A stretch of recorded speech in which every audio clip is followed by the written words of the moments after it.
दोस्तों, आज आपको मैं एक रोचक और मज़ेदार कहानी सुनाने जा रहा हूँ जिसका नाम है सत्संग का फल।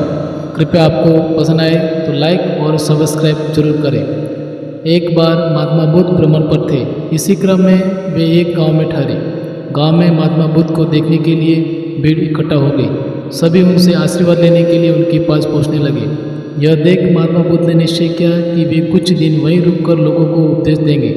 रोज शाम को गांव में सत्संग होने लगा। सत्संग में बुद्ध जीवन को नई दिशा देने वाले प्रवचन देने लगे। लोगों की भारी भीड़ सत्संग में आने लगी।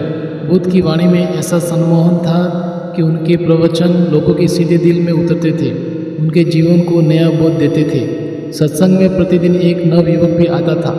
वह रोज बुद्ध का प्रवचन सुनता और घर चला जाता। ऐसा कई दिन से चल रहा था। एक दिन प्रवचन समाप्त होने के पश्चात वह युवक बुद्ध के पास गया और बोला, महाराज, मैं कई दिनों से आपके प्रवचन सुनने आ रहा हूँ, लेकिन यहाँ से जाने के पश्चात मैं अपने गृहस्थ जीवन में वैसा आचरण नहीं कर पा रहा हूँ जैसा कि यहाँ सुनकर जाता हूँ। इससे मुझे आपके प्रवचनों पर संदेह हो रहा है कि उनका मुझ पर असर क्यों नहीं हो रहा है। आप ही बताएं, मैं क्या करूँ। बुद्ध ने युवक को एक बांस की टोकरी देते हुए कहा कि वह उसमें पानी भरकर लाए। युवक टोकरी में जल भर के ले आया। बुद्ध ने उसे उस टोकरी में प्रतिदिन जल भरने को कहा। युवक रोज टोकरी में जल भरकर लाने लगा। कुछ दिन बाद बुद्ध ने उस युवक से पूछा कि तुम इतने दिनों से टोकरी में जल भर रहे हो, क्या तुम्हें टोकरी में कोई अंतर नजर आया?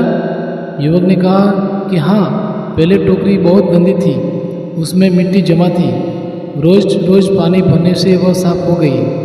बुद्ध ने उस युवक को समझाते हुए कहा कि जिस प्रकार उस टोकरी में कुछ दिन जल भरने से उसकी गंदगी दूर हो गई, उसी प्रकार प्रतिदिन सत्संग में आने से एक दिन तुम्हारे जीवन के, तुम्हारे मन के सभी विकार दूर हो जाएंगे। तुम्हारा हृदय भी इस टोकरी की तरह साफ और निर्मल हो जाएगा और तुम पर मेरे उपदेशों का असर होने लगेगा। दोस्तों, आज आपको मैं एक रोचक और मज़ेदार कहानी सुनाने जा रहा हूँ जिसका नाम है सत्संग का फल। कृपया आपको पसंद आए तो लाइक और सब्सक्राइब जरूर करें। एक बार महात्मा बुद्ध भ्रमण पर थे। इसी क्रम में वे एक गांव में ठहरे। गांव में महात्मा बुद्ध को देखने के लिए भीड़ इकट्ठा हो गई। सभी उनसे आशीर्वाद लेने के लिए उनके पास पहुँचने लगे। यह देख महात्मा बुद्ध ने निश्चय किया कि वे कुछ दिन वहीं रुककर लोगों को उपदेश देंगे। रोज शाम को गांव में सत्संग होने लगा। सत्संग में बुद्ध जीवन को नई दिशा देने वाले प्रवचन देने लगे।